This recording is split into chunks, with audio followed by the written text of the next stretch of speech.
Salve, salve, sejam muito bem-vindos. Meu nome é Luiz Eduardo e você está no mais episódio do Na Face Pod, um podcast que traz aqui personalidades que, através da sua profissão, transformam a vida das pessoas. E aqui a gente mostra o relato, como eles começaram e que serve de inspiração para muitos jovens que estão começando, procurando uma especialização, procurando uma profissão e que possam ver nos nossos convidados uma forma de se inspirar e, de repente, escolher uma profissão ouvindo essas histórias. E aqui a gente vai ter uma história top hoje, de superação que eu escutei, e a gente precisa divulgar mais histórias como essa e vocês vão entender o porquê. Aqui também o principal objetivo é fazer com que esse conteúdo chegue para quem realmente precisa. Você que está acompanhando esse podcast, ouviu um corte parecido, se identificou com esse assunto, entre em contato conosco, que a gente tem feito a ponte com os nossos convidados. Muita gente vê o conteúdo aqui e vê que o seu caso, e a gente fala de saúde aqui, e vê que seu caso tem solução. E às vezes nem sabe por onde começar. Aqui talvez seja um ponto de partida, e se isso acontecer com uma pessoa que resolver minimizar a sua dor, a gente já está feliz da vida com o objetivo concluído. Para que tudo isso aconteça, para que essa luz chegue corretamente, essa imagem, esse som, aqui diretamente dos estúdios Toca, impecável estrutura. Para que tudo isso aconteça, a gente conta com o apoio de alguns patrocinadores, e um deles é a Neoorto, uma fabricante aqui de placa, parafusos e implantes para bucomaxilo, para ortopedia, para coluna, neurocirurgia, e a gente estava lá até agora à tarde, e uma fábrica que está linda, está crescendo e vai mudar totalmente o mercado de implantes no Brasil e vai nivelar muito alto esse sarrafo, e já está acontecendo isso, e um material de ponta e talvez o melhor custo-benefício de materiais hoje de fixação. Você, bucomaxilo, fique ligado nos materiais da Neoorto, que já estão disponíveis para a sua cirurgia, mas também o que está por vir. Uma inovação dos materiais de fixação para você, ortopedista, pé, mão, e também o sistema Neo Custom, que é o sistema de prótese customizada da Neoorto. Então, se você tem um paciente que precisa fazer uma substituição de determinada parte óssea, então, desde a ortopedia, da bucomaxilo, prótese de ATM, a Neoorto tem um sistema impecável de prótese customizada, que não deixa gap, é exatamente construída, fabricada de acordo com a estrutura óssea do teu paciente. Acesse o QR Code aqui e veja todos os produtos da Neoorto, a quem eu tenho muito orgulho de estar aqui conosco no Na Face Pod. Outro patrocinador que nós temos é o ITC Curitiba, Instituto de Treinamento em Cadáver. Então você, professor, que sempre deu sua aula teórica, sempre fez a parte prática em biomodelo, chegou o momento de você ter sua aula prática em cadáver fresco e peças frescas. E aí, quando a gente fala de peça fresca, o ITC Curitiba tem as peças impecáveis. Você, cirurgião que já fez treinamento em cadáver com peça ruim, sabe do que eu estou falando e o quanto a sua experiência não é legal no seu treinamento. E o ITC te promove esse curso, esse aprendizado com peças impecáveis que o Márcio cuida como ninguém. E não só isso, você tem estrutura de aulas em salas de aulas modulares, que você pode fazer a tua aula prática e teórica no mesmo local, fica o dia inteiro lá. Ah, mas Luiz, é muito caro. Entre em contato com o pessoal do ITC, eu tenho certeza que a Silmara, a Jéssica, vão fazer um preço especial para você tornar realidade esse sonho que você tem de fazer o seu Cadáver Lab. Outro patrocinador que nós temos é a Capim, um software para clínicas odontológicas. Ele cuida da entrada do paciente até a saída. Faz a gestão dos prontuários, gestão de agendamentos e também faz a gestão financeira. O que seria essa gestão financeira? Você vai cobrar do teu paciente depois do tratamento? Vai passar a maquininha do cartão? A Capim tem essa maquininha do cartão. Ah, Luiz, meu paciente não tem limite no cartão.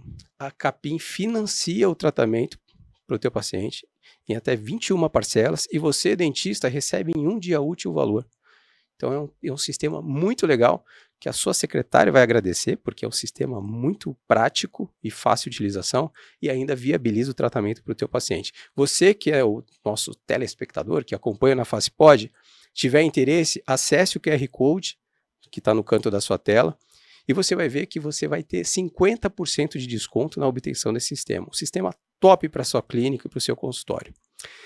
Bom, lembrando que nós estamos no YouTube, no nosso canal no YouTube, @naface_pod de podcast.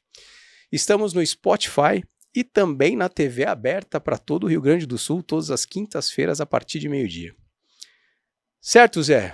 Acho que não esqueci de nada. Bom, hoje aqui estamos com...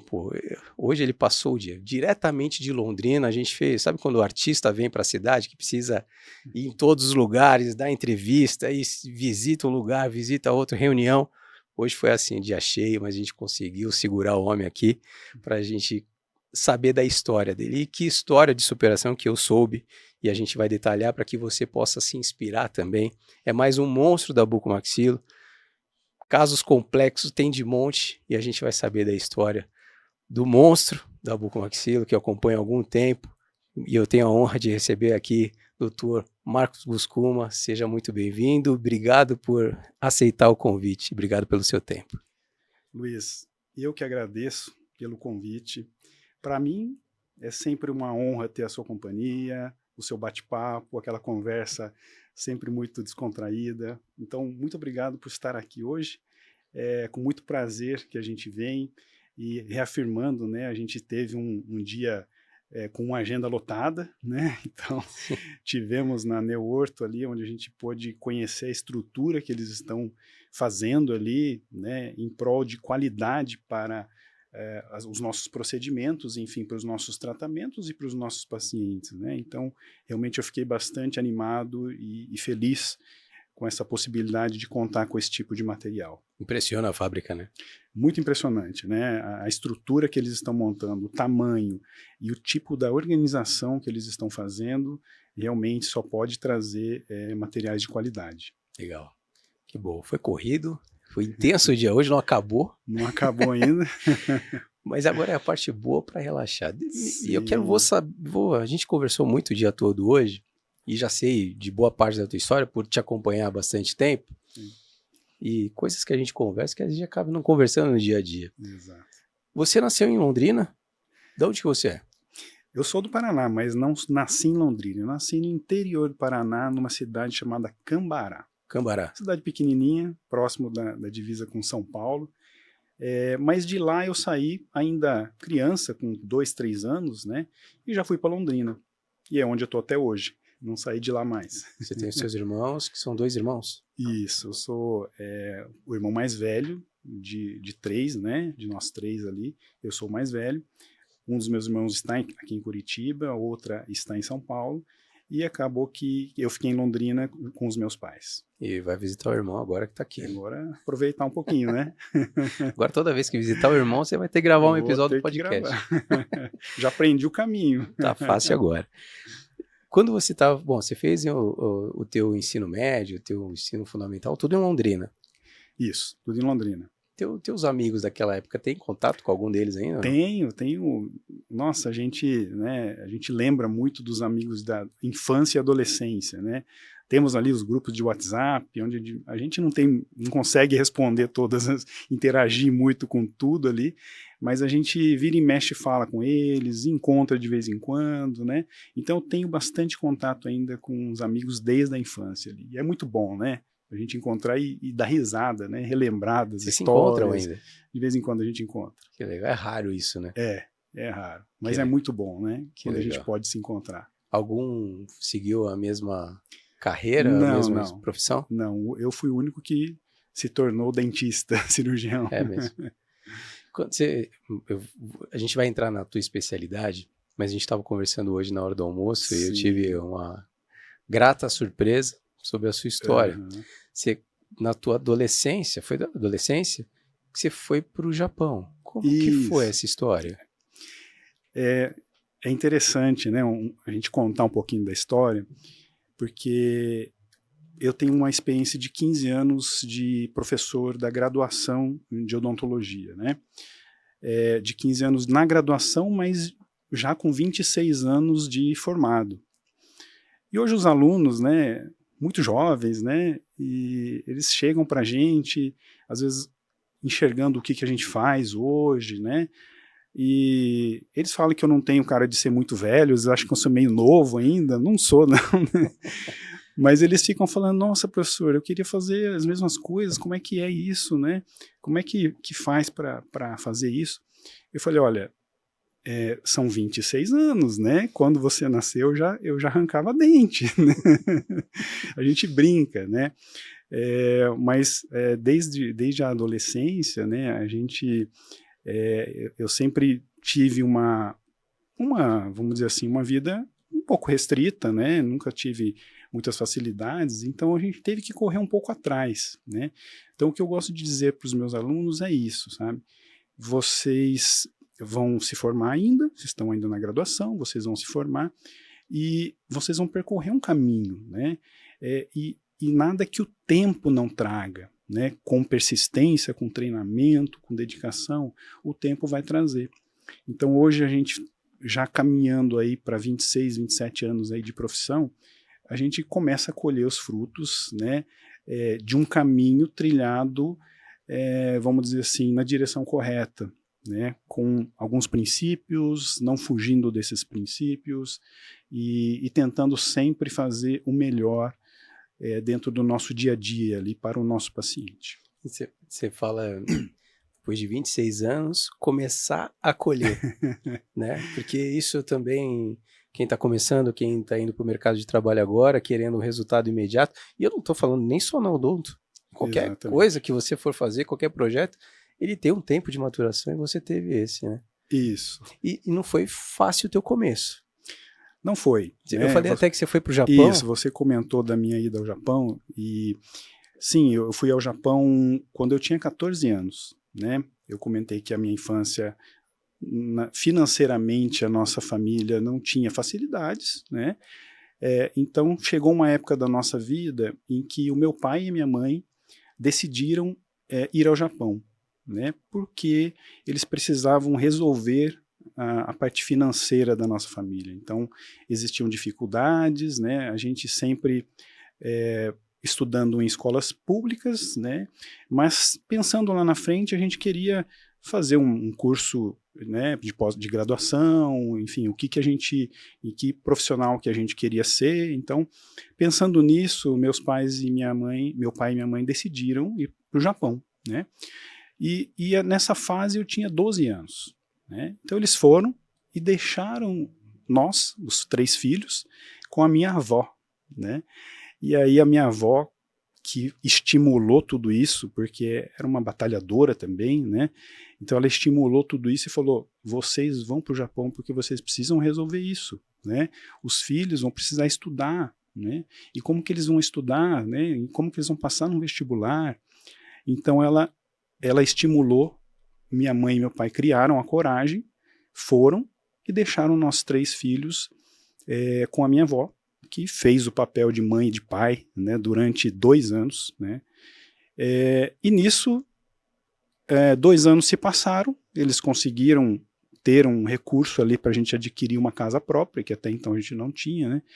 Conseguimos adquirir a casa própria, mas ainda eu tinha 14 anos, né? E aí meu pai falou assim: olha, agora, né, você já está ficando grande, né? Já era um cavalão com 14 anos, né? Mas naquela cabeça de adolescente, né? E meu pai colocou na minha cabeça: olha, agora você tem que nos ajudar, né? E nesse período que eles estavam no Japão, mandava dinheiro para cá, compraram a casa própria, não é que sobrava dinheiro.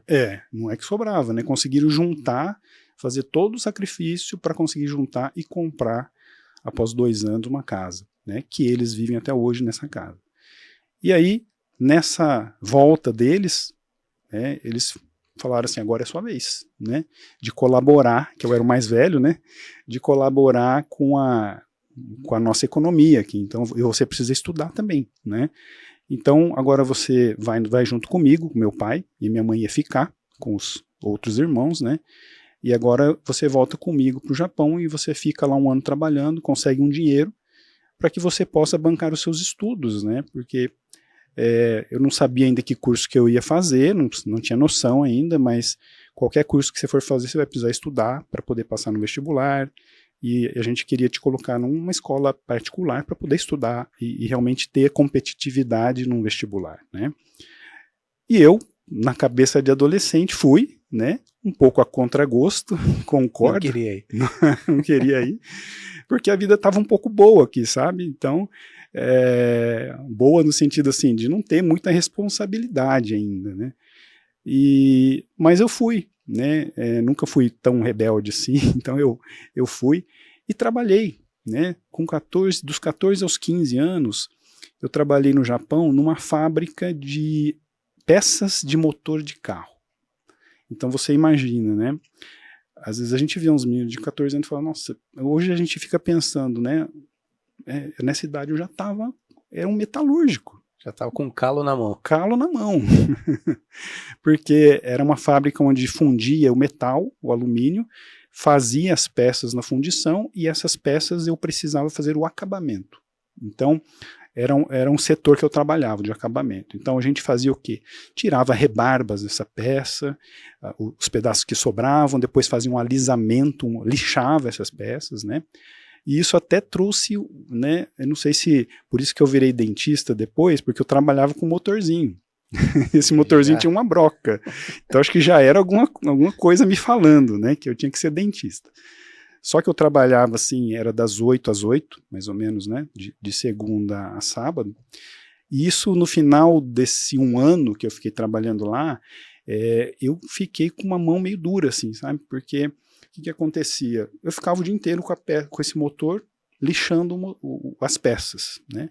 Aí chegou nesse final de 1 ano, eu notei que a minha mão não abria direito, eu fiquei meio com uma ler, né? E, poxa, mas eu tinha 15 anos já, né? Então aquilo foi melhorando sozinho, né? Então hoje eu fico pensando, se eu tivesse mais idade na época, talvez ia me gerar uma dor, não sei, sim, alguma artrose, alguma coisa, mas não, né? Jovem, sara rapidinho, deu tudo certo. Hoje eu consigo movimentar normal, né? Mas eu vi o quanto que, né, a gente acaba dando valor, né, enxergando como que é a vida, né, de quem trabalha dessa forma, né, e dá valor a isso. Porque eu também já fiz essa parte, né? Então, isso também a gente acaba comentando, né, quando os alunos perguntam, a gente fala um pouquinho dessa história também, eu acho que é importante. Importante até porque e até, a odontologia não é uma especialidade, um curso barato. Sim. E pelo que você está me falando, nunca teve essa facilidade, talvez nunca tenha passado fome, mas nunca sobrou. Exato. Né? Tanto tua avó quanto teus pais sempre sofreram muito para trazer o recurso para vocês. Sim. Nesse período, você já sabia o que queria? Quando você voltou, você sabia o que queria fazer? Como chegou o odonto para você? Quando eu voltei do Japão, tinha 15 anos, ainda não sabia. Né? Aí eu ainda voltei no ensino médio. Vou lixar peça no Brasil. Talvez não queria não, né? Mas ainda pensando, né, no que eu ia fazer. Como eu não tenho nenhum parente ou pai ou mãe que era dentista, né, eu não tinha ninguém para se espelhar assim, mas eu me espelhei em outros profissionais que eu fui para fazer algum tratamento, eu achei legal, falei, poxa, é uma profissão interessante, né, ortodontia, cirurgia. Então eu fui observando, sempre fui muito observador. Você lembra de alguém que você tenha visto? Lembra do nome de alguém que você tenha visto que tinha, pô, quero ser um cara assim? Em Londrina, sim, um cirurgião que eu acompanhei muito e que foi realmente um espelho para eu escolher a odontologia, mas também para escolher a bucomaxilo, foi um cirurgião de Londrina chamado Eiji Takagi, né? Ele ainda atua, mas menos, né? Mas foi uma pessoa que eu me espelhei pelo fato da técnica, não só da técnica de fazer as coisas como ele fazia, mas da pessoa que ele era, né? Uma pessoa muito especial, né? No cuidado com o paciente, na ética, no jeito de tratar. Então acho que eu tive que tirar uns dentes ali do siso, né? E ele que cuidou de mim na época, e foi uma pessoa que realmente eu me espelhei muito e me inspirou a seguir esse rumo que eu segui até hoje. Ele sabe disso ou não? Não sei, acho que não. Não? Ele talvez sinta, né? Nunca falei isso para ele, talvez eu vou ter que falar agora, hein? Talvez sim. Eu vou mostrar isso para ele. Vai ver se... Mas ele sente o carinho que eu tenho por ele. Legal. Com certeza. E nessa, bom, não sobrava dinheiro para fazer uma faculdade particular, você teve que estudar muito para poder passar. Qual que você cursou? Qual é a universidade? Eu cursei a Universidade Estadual de Londrina, né? Então, depois que eu tive essa experiência de 1 ano no Japão, eu consegui acumular um recurso, né? E esse recurso foi guardado pelos meus pais para ser aplicado nesse meu estudo no 3º colegial, né? No 3º colegial, eu fui para uma escola particular, então eu consegui lá, e eu me dediquei muito, né? Eu acho que é importante a gente ressaltar isso, porque não foi fácil passar no vestibular, né? A odontologia na UEL era um curso bastante concorrido, ainda é, mas era, acho que, mais concorrido na época, né? E para passar nesse vestibular, nesse 1 ano de 3º colegial, eu me dediquei muito, né? Então foi um ano intenso de estudo, né? Então era aula de manhã e à tarde e noite era estudar, né? O ano inteiro. Tanto que no começo desse estudo, desse 3º colegial, quando eu entrei, eu falei assim, eu acho que eu vou bem, né? Porque na escola que eu estava antes, na escola pública, eu sempre fui mais ou menos bem, né? Tanto que até as pessoas queriam até colar de mim na época, né? Ah, você era o amigo que todo mundo queria sentar perto. Nem sempre, mas assim, eu ia bem até, né? Mas na hora que eu fui nesse colégio particular, eu vi a diferença de ensino, né? Porque eu cheguei lá e eu não estava entendendo nada do que eles estavam falando na aula.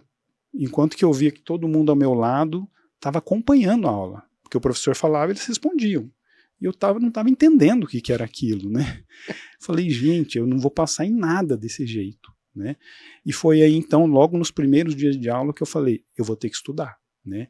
Então eu sentei, né? Eu realmente sentei na cadeira e estudei, né? Durante todo esse período. E aí sim, passado esse 1 ano, fiz o vestibular e consegui passar no curso de odontologia da UEL. E no primeiro vestibular. Teus amigos da época vingaram também ou teve gente que ficou para trás? Saudações aos meus amigos dessa época, que são amigos muito grandes até hoje. Né? Estão no mercado. Estão no mercado. Nenhum virou dentista, só eu que virei dentista, né? Mas grandes amigos que eu tenho até hoje, a gente se encontra sempre, né? E foi uma fase, uma época de muito estudo, mas de muitos amigos que eu fiz, né, nesse terceirão, que ficaram para a vida inteira. Na tua época de odonto, que você entrou na faculdade, ralou para entrar, entrou, passou bem. E nessa fase, porque a odontologia tem as suas subespecialidades, né? Sim. E como que foi a escolha? Porque você é um cara versátil, né? Você tem implantodontia, você tem a bucomaxilo nas tuas costas, como que foi? Quando eu me formei, eu não tinha nenhum parente dentista, então eu estava sem rumo, né? Eu não sabia onde que eu ia trabalhar, que é o que muitos passam, né? Não sabe onde vai trabalhar, não sabe qual especialidade que vai seguir. E eu estava na mesma situação. Também não tinha dinheiro para comprar um consultório, para montar um consultório, nada disso. Então eu comecei a trabalhar numa clínica com uma colega que eu conhecia, e trabalhava lá com ela com porcentagem. E eu acho que uma coisa talvez peculiar dentro da minha formação, que eu, após a minha graduação, eu fui clínico geral. Então eu fazia de tudo. Viu de tudo. Eu acho que a experiência como clínico, ela te dá uma visão da odontologia como geral, né? Então eu fazia desde restaurações, limpeza, tratamento de canal, extrações simples, né? Fazia próteses, né? Fazia de tudo. Tá? Então era um clínico, e essa vida de clínico que durou ali 3 anos, que eu era só clínico, né? Me deu muita bagagem, né? Então hoje quando um paciente chega, eu tenho uma visão geral do caso dele, né? É diferente da pessoa que se forma e logo já começa a fazer uma especialização e dali para frente só faz aquilo, né? Eu acho excelente, né? Mas não tem a visão do clínico geral, né? E hoje eu consigo ter essa visão, e se precisar fazer alguma coisa em outra, eu faço também, mas hoje eu não faço mais porque a gente tem uma equipe que faz, né? Hoje eu me concentro mais na cirurgia, mas eu tenho essa visão. E aí, com 3 anos de formado, foi quando eu comecei a estagiar, né, no Hospital do Câncer de Londrina, fazer uma residência ali no Hospital do Câncer de Londrina. E a partir daí, então, que eu segui para bucomaxilo. Então foi ali, porque ele tem a bucomaxilo é um tanto quanto distante, né, dentro do curso da odontologia, né? Ela tem um gap gigantesco e até hoje muitos dentistas não sabem todos os tratamentos que o bucomaxilo faz. É impressionante isso. Às vezes parece uma loucura, né? Uhum. Mas a própria ortognática às vezes surge como, meu Deus, existe isso. Uhum. Você percebe isso também? Percebo. Eu acho que a bucomaxilo é uma especialidade que não é simples de se fazer, né? Porque, especialmente porque você precisa entrar numa residência, e a residência ela é muito concorrida, né? 2 vagas por ano, então tem muita gente ali competindo por essas 2 vagas, então é difícil, né, de entrar, né? E não tem residência em todo lugar. É diferente de uma especialização de outra área, por exemplo, de implante. Se você quiser fazer uma especialização de implante, você vai fazer. Em Londrina você tem algumas opções de escola, né? Em várias cidades você tem. A cirurgia não. E, lógico, existe uma questão de uma especialização na área da cirurgia, né? Em vez de fazer uma residência, fazer uma especialização, é uma coisa que a gente tem que questionar, né? É uma questão que se discute dentro da bucomaxilo, né? Logicamente que a residência você tem uma formação com uma carga horária muito maior, então você tem realmente mais base, mais treinamento para você seguir. E assim, a gente tem alunos que admiram muito, né, me acompanham, querem ir para a área, mas aí se esbarra nessa dificuldade, né? Onde que ele vai fazer? Né? Tem que prestar a prova, tal, e acaba indo para outra área. Então isso que eu vejo acontecer. Um pouco mais confortável. É mais fácil de entrar, né? Mais rápido ali, né? Sim. Então tem tudo isso. Você foi para fora também estudar. Fui. Você fez um fellow lá fora? Fiz um fellow pela AO, lá na Alemanha, onde eu consegui ficar durante 1 mês acompanhando todo o trabalho, como que funciona, né, a bucomaxilo dentro de outros países, dentro de uma outra universidade.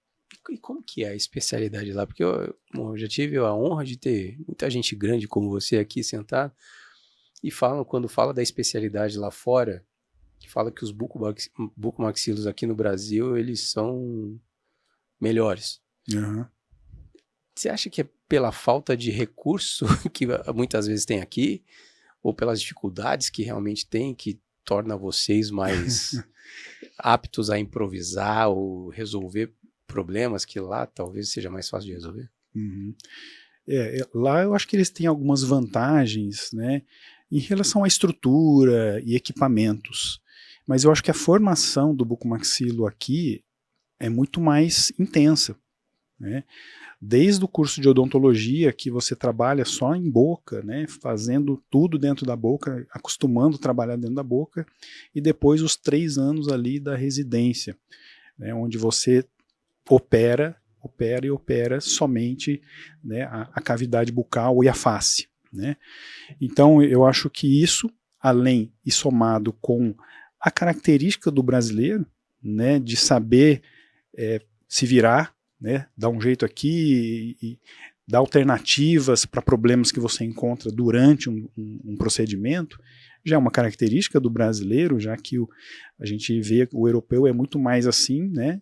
Então mais reto, então se é assim, não muda, né? O brasileiro consegue ter essas alternativas e arranjar soluções, né?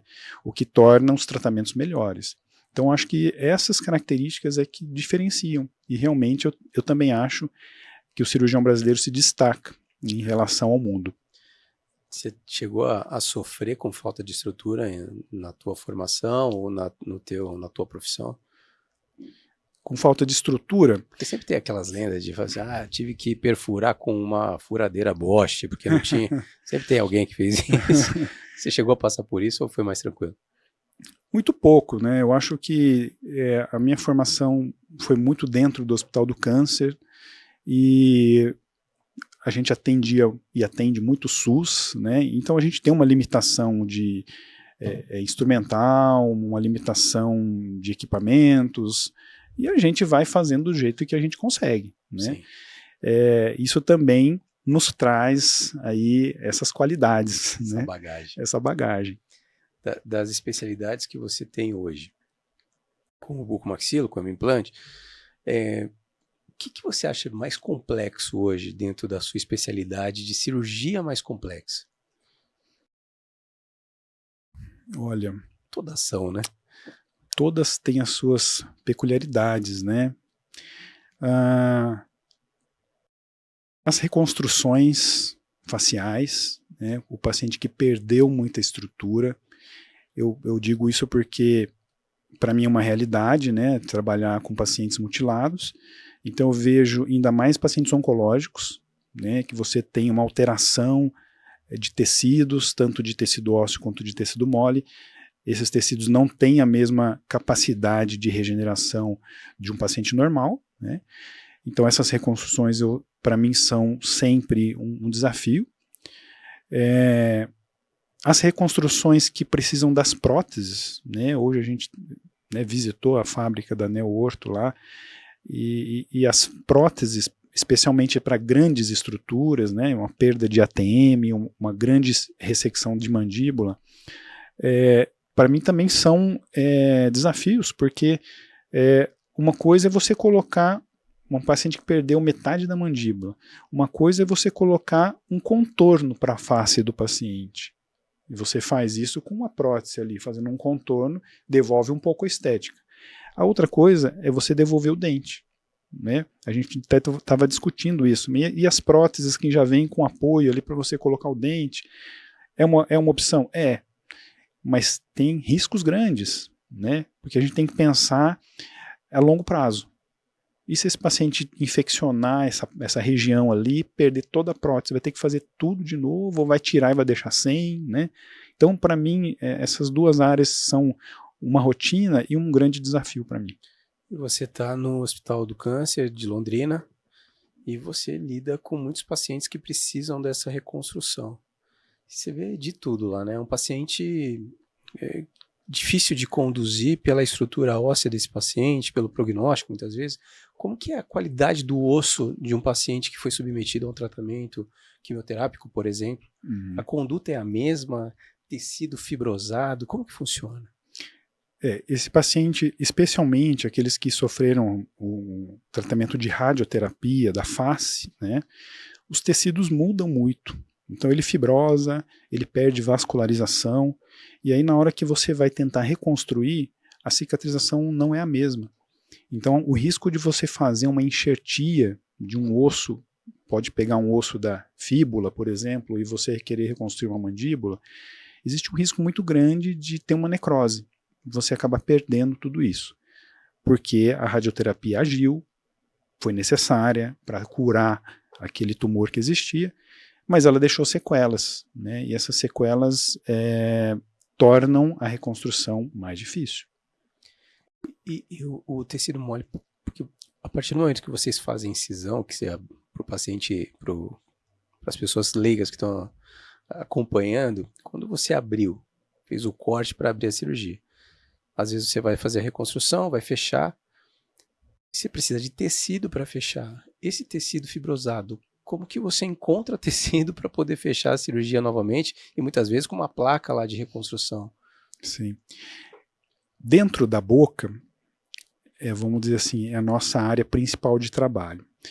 Dentro da boca, a gente consegue fazer retalhos, a gente consegue soltar tecido, levar esse tecido para cima da prótese e conseguir fechar a prótese.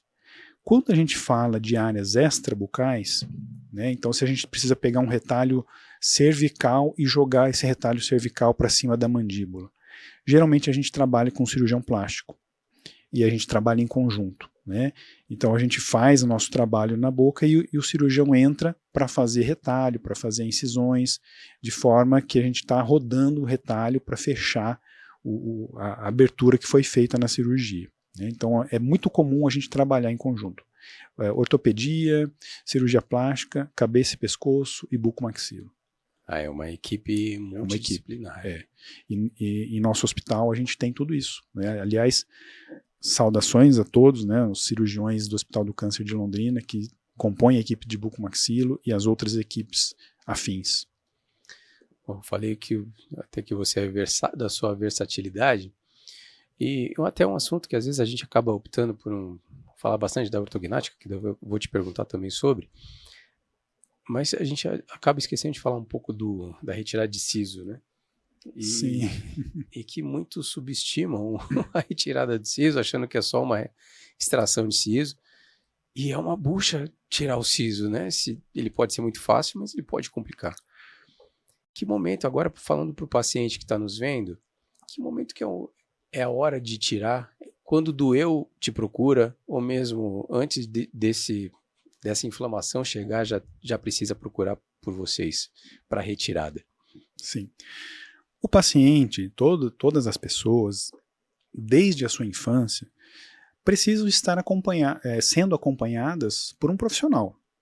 No começo, um odontopediatra, e depois um cirurgião dentista clínico, né?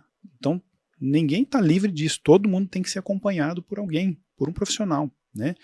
E esse profissional vai acompanhar esse paciente desde a infância.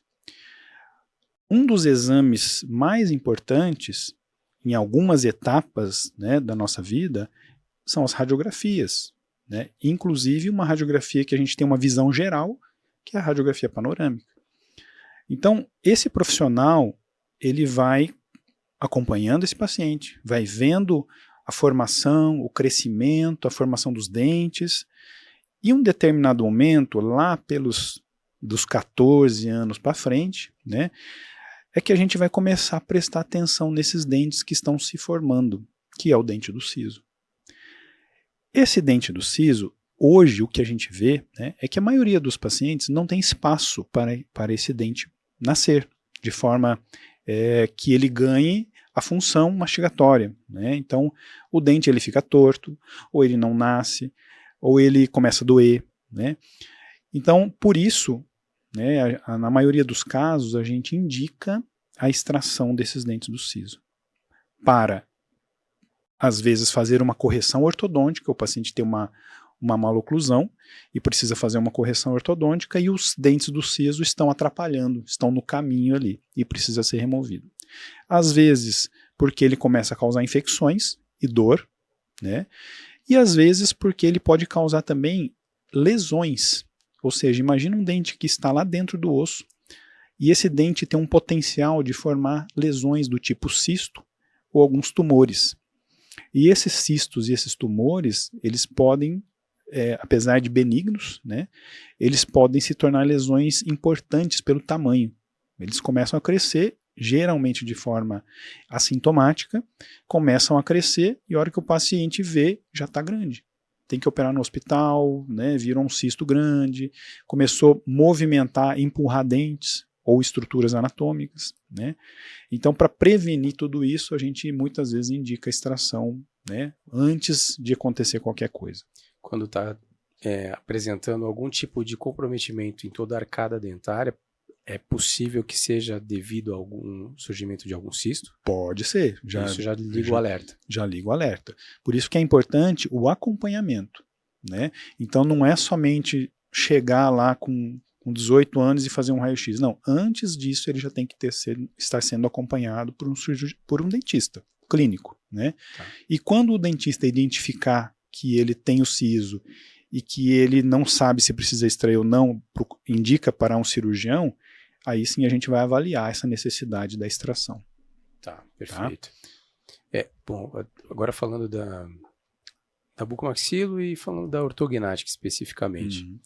E muita gente, sempre fala isso aqui, né? Tem muita gente que hoje dorme, tem uma apneia do sono ferrada e dificuldade para respirar, dorme mal e às vezes nem sabe que a ortognática pode ajudar a resolver isso. Sim.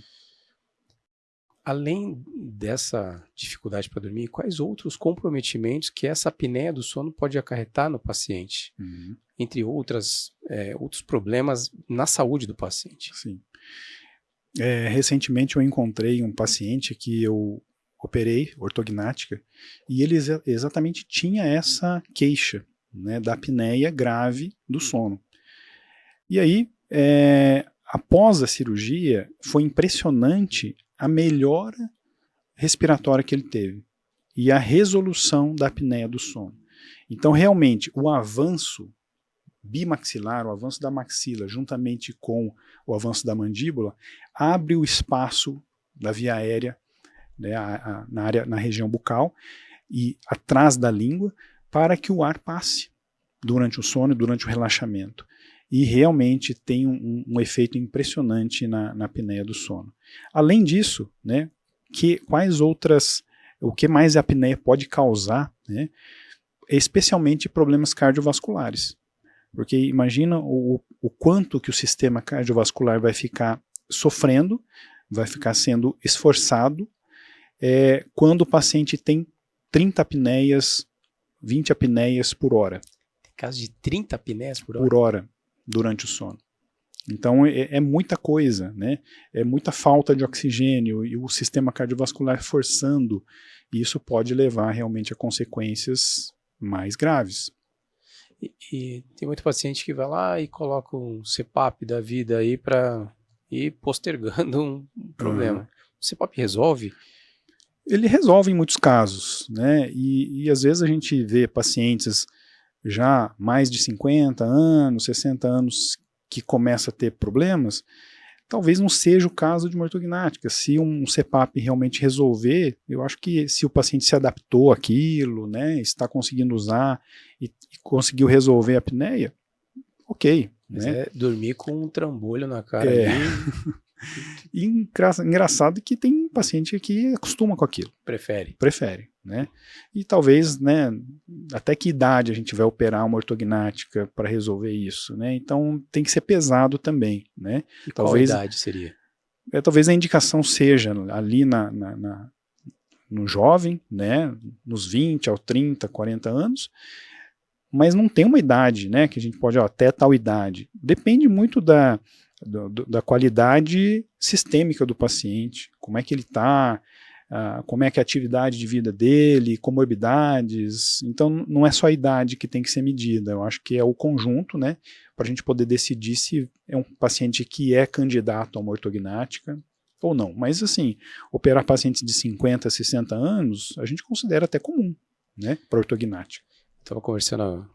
Ontem eu estava conversando com a minha esposa sobre isso, e ela tem um tio que faleceu na época do Covid, e ele já tinha sido consultado por um profissional e identificado que ele era um classe 2, tinha uma apneia do sono, e na época ele sofreu com Covid, internou, não conseguiu entubar por conta dessa via aérea mais estreita.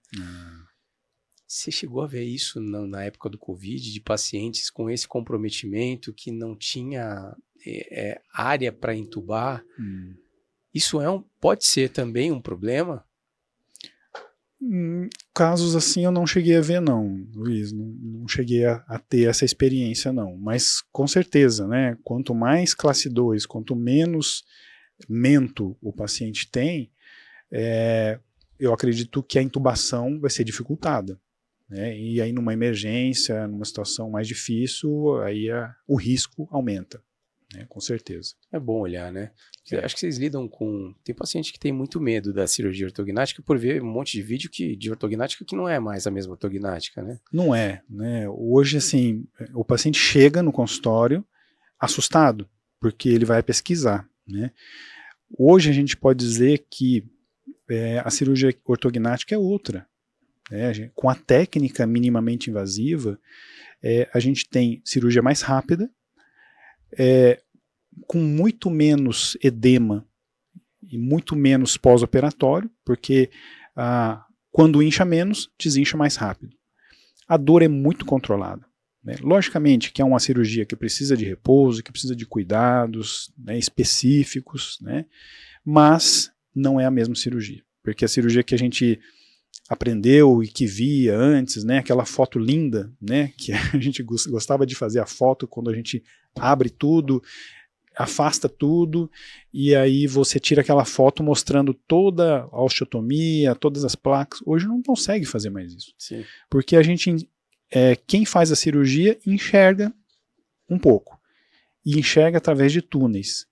Quem está auxiliando não enxerga a cirurgia, porque ele está do outro lado e o espaço é para um enxergar. Né? Então aquelas incisões de molar a molar que você abre e descola tudo, não tem mais. É uma incisão muito menor, de lateral a lateral, somente aqui na região anterior, você consegue fazer os mesmos movimentos, o mesmo tratamento, só que com esse pós-operatório muito melhor, e não só em relação a edemas, a inchaços, né, mas em relação à movimentação dos tecidos moles. Porque se você não descola, você não tira a musculatura do lugar. E a musculatura da mímica facial tem aderência no osso. Né? Quando você descola a musculatura, descola a base do nariz, asa do nariz, isso talvez não vai grudar e não vai voltar no que era antes, muito provavelmente. Então você tem uma alteração, por exemplo, do sorriso, da mímica, tudo isso pode ser alterado se você faz uma técnica convencional. Quando você faz a técnica minimamente invasiva, você tem uma incisão menor e um descolamento muito menor. E também uma recuperação muito mais rápida. Muito mais rápida e com menos riscos, né? Porque aí você tem menos chance de invadir áreas de nervos, de vasos, então os riscos também diminuem. A gente está falando de você liberar o paciente para a vida, lógico, não vai por boxe ou MMA logo na alta, mas em quanto tempo ele já pode voltar a trabalhar, voltar com as rotinas A gente fala para o paciente reservar 2 semanas de pós-operatório. 2 semanas. Depois de 2 semanas ele volta para a rotina, com alguns cuidados, lógico, né? Mas já dá para trabalhar, dá para ir para uma aula, né? Para estudar, trabalhar, então é 2 semanas. E assim, para quem está assistindo agora, você que tem uma apneia do sono e está com medo da cirurgia, é 2 semanas que você vai investir para um benefício para o resto da vida que não sabe nem o que fazer com tanto ar, né, doutor? Porque ele começa a respirar muito melhor. Exatamente. Lógico que a apneia, ela tem outros fatores, né? Por exemplo, a obesidade, né? Sim. A obesidade também vai afetar o resultado. Então, se o paciente emagrecer e fizer ortognática, o resultado vai ser potencializado. E a boa parte dos pacientes às vezes acha que é preparo físico e não é. Às vezes está com dificuldade com diminuição de via aérea. Falta de via aérea. Né? Uma outra coisa, até falando, se você não quiser responder, fica à vontade, é um tema que eu sempre trago e é um tanto quanto polêmico. Bom, você tem o privilégio de trabalhar com uma ortodontista, sim, né, que está aqui, inclusive. Muito obrigado, doutora Lorena, pela presença. Em breve estará aqui conosco, inclusive. Mas essa relação ortodontista-bucomaxilo é muito próxima. Que deveria ser. A gente vê muitos ortodontistas, e eu trouxe um deles aqui, e conversando sobre isso, de levar um tempo para encaminhar para um bucomaxilo, ou uma resistência em encaminhar um paciente para o bucomaxilo, quando encaminha já não está num tempo que você vai poder fazer um bom trabalho. Como que você tem visto essa relação com a ortodontia? Eles têm tentado resolver sozinho, por uma resistência, se eu encaminhar para a cirurgia é porque eu não venci. Uhum. Não, eu acho que o importante, essa relação não se discute, que precisa ser muito alinhada, né? O ortodontista e o cirurgião, eles precisam caminhar no mesmo sentido, já mirando aquele objetivo. Mas, porque o ortodontista às vezes tem uma resistência ou não, talvez pelo histórico, né, da ortognática. Mas o ortodontista ele precisa entender de como é a ortognática hoje, né? E o paciente também. Agora, eu acho que o mais importante é o diagnóstico, que às vezes o paciente vai primeiro no ortodontista, né? Então, o ortodontista ele tem que fazer o diagnóstico correto, porque se é um caso cirúrgico que precisa de ortognática, não adianta fazer ortodontia, não vai resolver, né? Agora, se um caso é limite, aí é uma questão de se olhar com bastante cuidado aquele planejamento para ver se a compensação através de movimentações ortodônticas, para ver se essa compensação vai atingir uma oclusão satisfatória. né? Porque existem casos que a gente fica na dúvida, pô, será que a ortodontia resolve ou vai precisar de uma movimentação? E se eu fizer a movimentação, qual que é o benefício que isso vai trazer, né? Então, o diagnóstico ortodôntico eu acho que é essencial. E isso é uma coisa que precisa ser ensinado nas especializações, né? O que a gente vê hoje, né? Diagnóstico errado. É o paciente que é cirúrgico, que ele não tem como tratar ortodonticamente, e o ortodontista ele tenta resolver de forma ortodôntica. O que vai acontecer? Ele vai conseguir um alinhamento, então às vezes o paciente tem uns dentes todos apinhados, né? A gente chama, o leigo fala encavalado, né? Ou apinhado. Então ele tem aqueles dentes todos tortos, e o ortodontista ele vai alinhar, vai ficar bonitinho, né? Só que, e o encaixe? Né? E a oclusão dos dentes? Como é que ficou essa oclusão? Não resolveu nada. Nada encaixa com nada. Né? E isso vai gerar o que no paciente? Às vezes ele ficou satisfeito com a estética, porque ele estava buscando estética e ele não entende de função, o paciente. Né? Então ele ficou satisfeito com a estética. Mas ao longo do tempo, aquele paciente que não encaixa nada com nada, ele vai começar a ter o quê? Desgastes dentários, dores na face, desgastes na articulação temporomandibular, fraturas de dente, e isso somente tende a piorar, até que ele vai ter que fazer a ortognática depois para corrigir. E uma coisa que é interessante e importante os pacientes entenderem é que um tratamento ortodôntico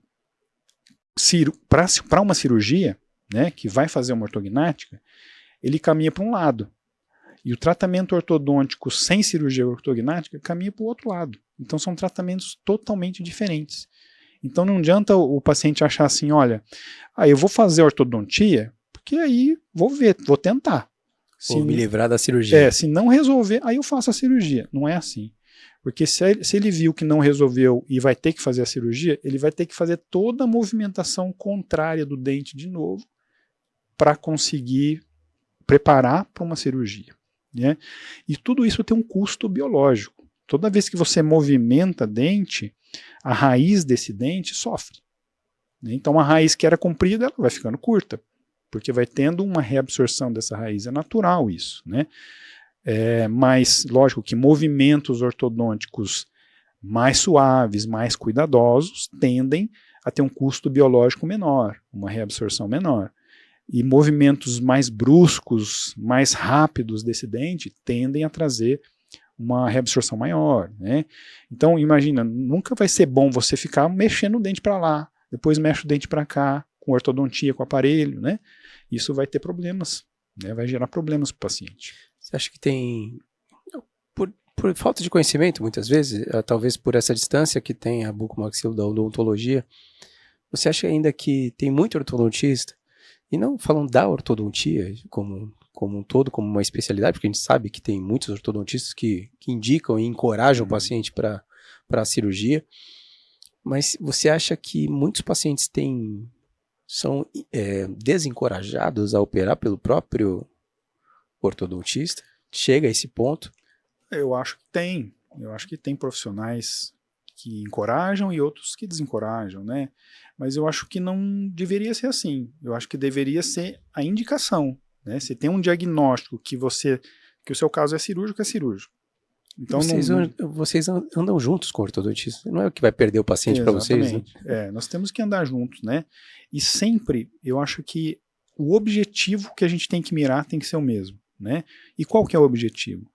Logicamente que tem uma questão estética, né? Que o paciente busca a estética, mas do ponto de vista funcional, o paciente não entende.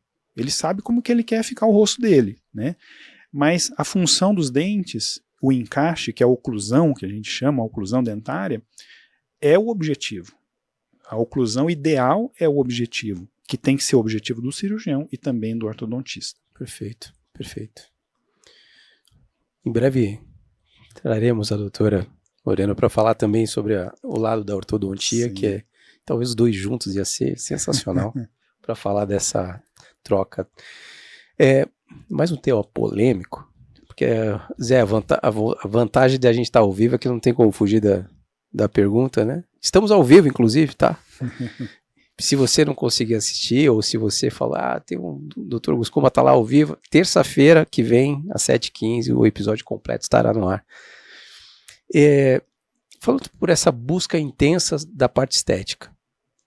E teve um momento que virou febre a bichectomia.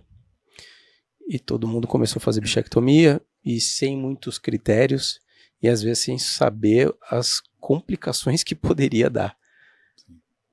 Você viu isso? Quais são essas complicações que podem dar? É simples, não é? Pode ter um comprometimento irreparável? Eu vivi muito intensamente essa época, né? Você vê, e como que o modismo é interessante você acompanhar, né? O modismo você acompanha do começo ao fim. E eu vivi bastante essa época. Todo mundo começou a falar de bichectomia, todo mundo queria fazer bichectomia. E a bichectomia, para quem não sabe, é emagrecimento da face? Isso. Pode fazer assim? Bichectomia é a remoção da gordura que existe aqui na bochecha. Tá.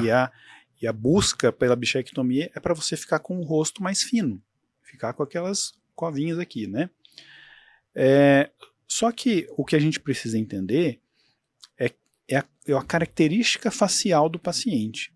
Então não é todo paciente que você vai fazer uma bichectomia e vai realmente ter um resultado de emagrecimento da face.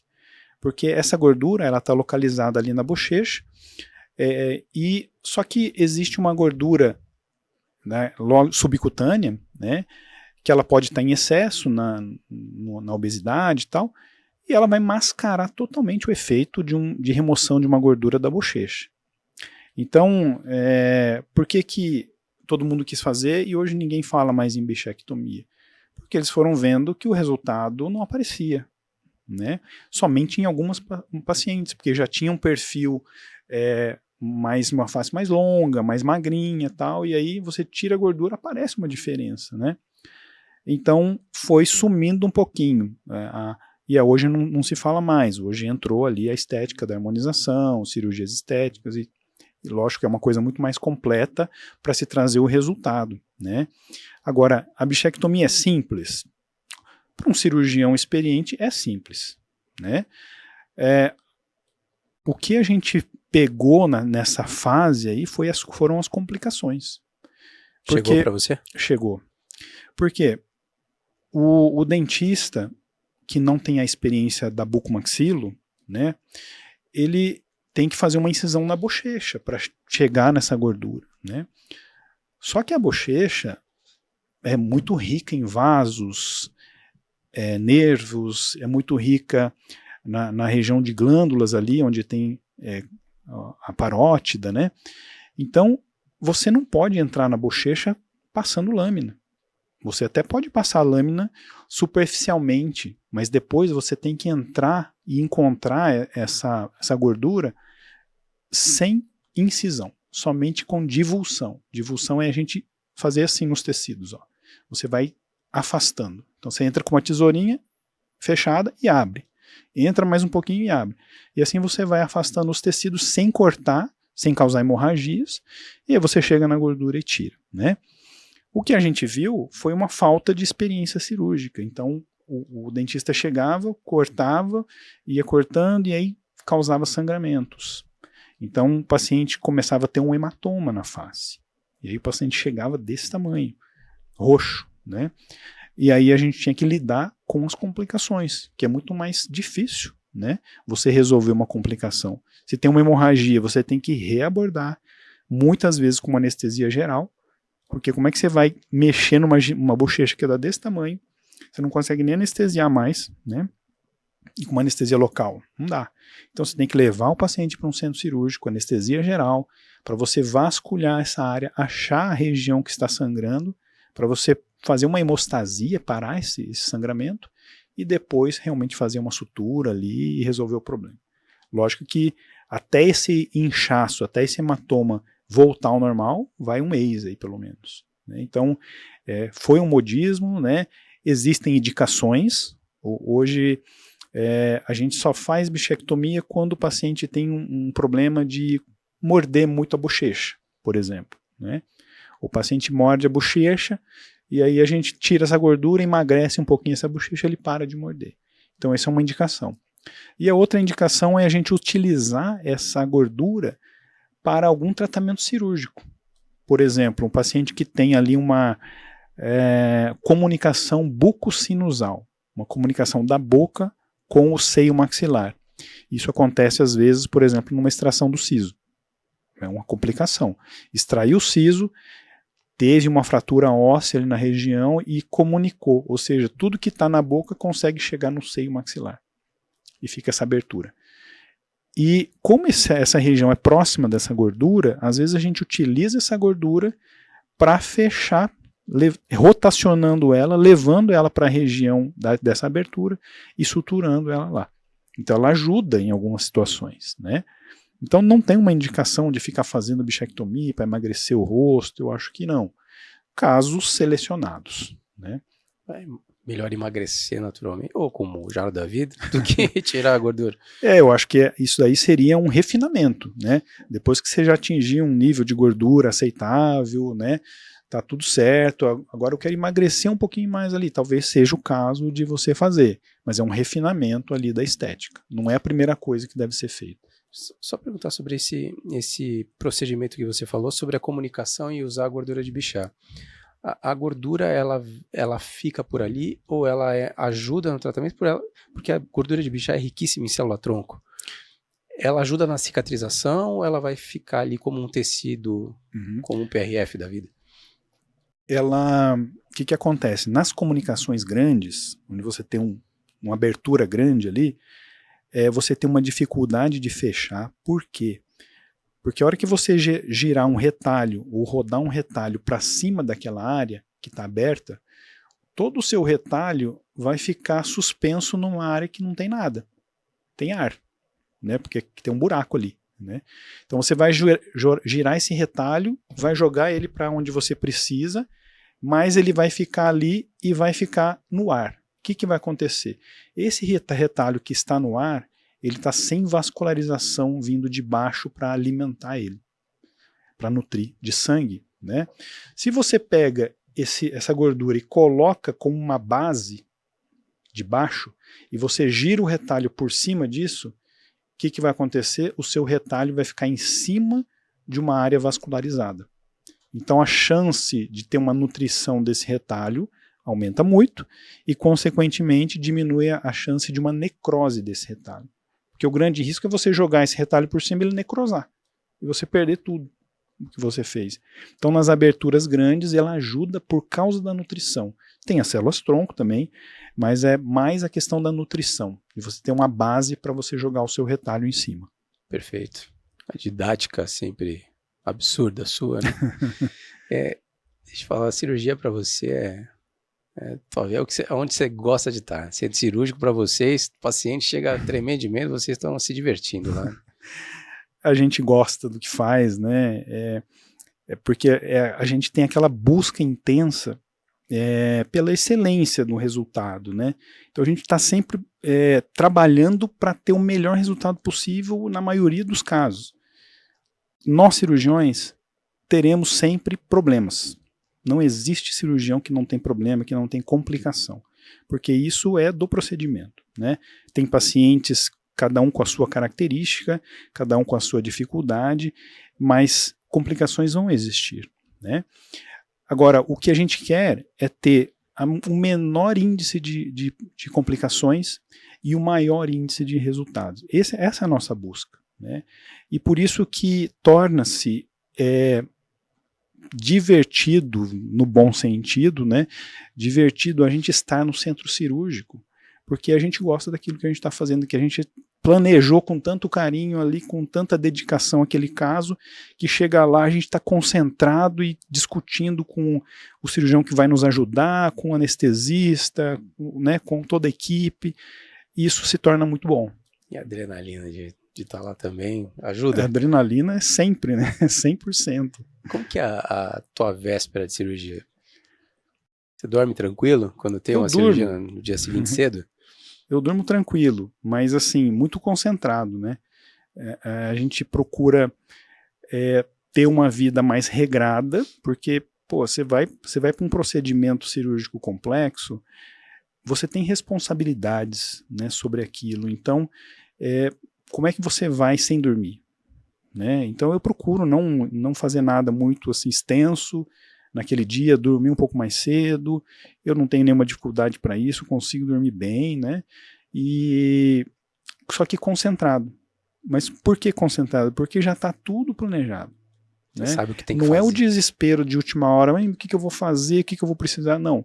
A gente tem uma equipe que nos ajuda, prepara tudo isso, né? Então, tem os nossos parceiros que sempre estão, a gente nunca opera sozinho, né? Tem toda uma equipe para isso. Então, tá tudo planejado. Aí é deitar a cabeça, dormir para acordar cedo. Aí, Zé, às vezes a gente tem uma prova no dia seguinte, às vezes a gente não dorme, o cara tá com uma vida ali na frente dele e o cara dorme tranquilo. É um talento. Isso aí eu sempre falo que vocês têm uma luz diferente.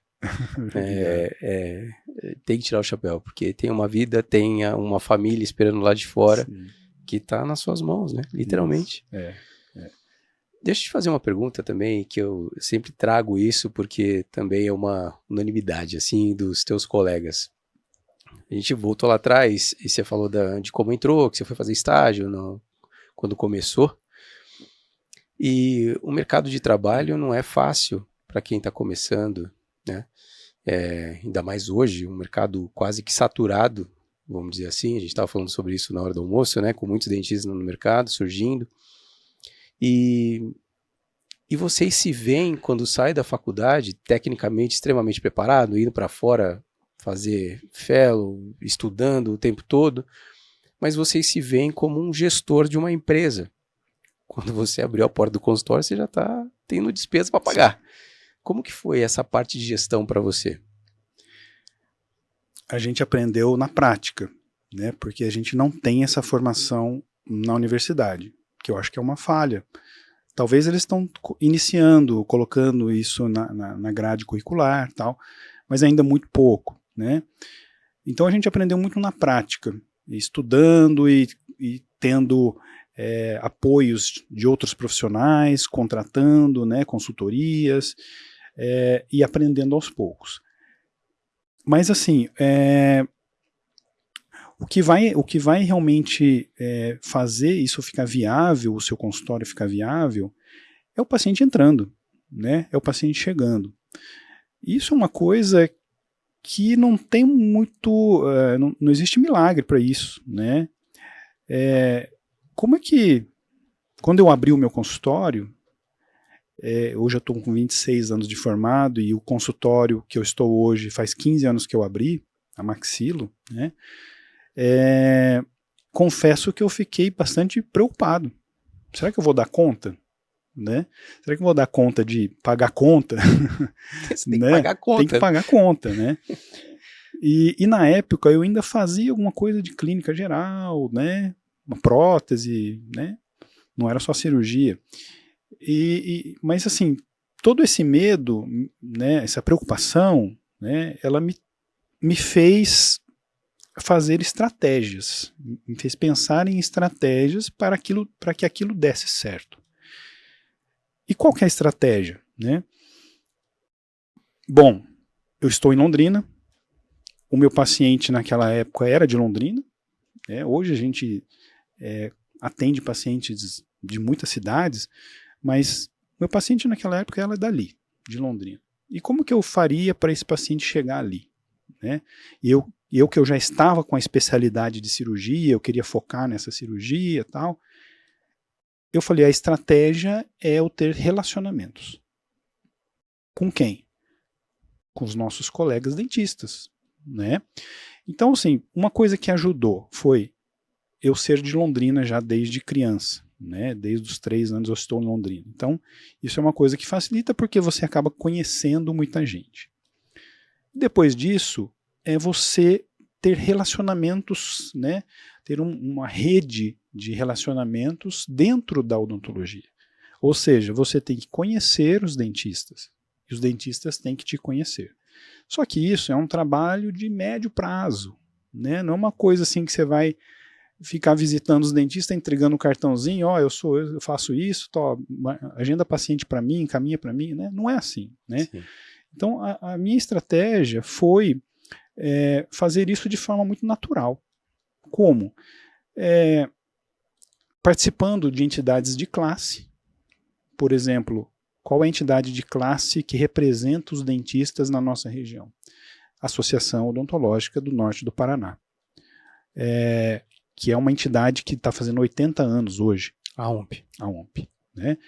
Da qual eu fui presidente, hoje eu estou na diretoria, então abraços a todos da diretoria, que a gente trabalha há muito tempo juntos em prol dessa entidade, mas esse trabalho em prol da entidade também te traz, né, alguns benefícios. Por exemplo, de que você conhece muita gente, e muita gente te conhece. Isso foi uma estratégia, mas nada adianta você ser conhecido com uma má fama. Né? Então, assim, além disso, desse envolvimento com a sociedade odontológica, é o trabalho sério do dia a dia. Né? Então, assim, de forma natural, você vai atendendo paciente após paciente, indicação após indicação, até que você vai ganhando, vamos dizer assim, confiabilidade, né? E até que os profissionais vão conhecendo o seu trabalho. Até que eles chegam e falam assim, olha, você tem essa cirurgia para fazer aqui, mas eu não faço. Né? Então, para quem que eu vou te encaminhar? Aí eu estou lembrando aqui que o Dr. Marcos faz esse tipo de cirurgia, eu conheço ele, tenho referências dele, vai lá. Né? Então, isso aconteceu de forma muito natural. Né? Mas, vejam, é um trabalho de quantos anos? De 2 décadas. Né?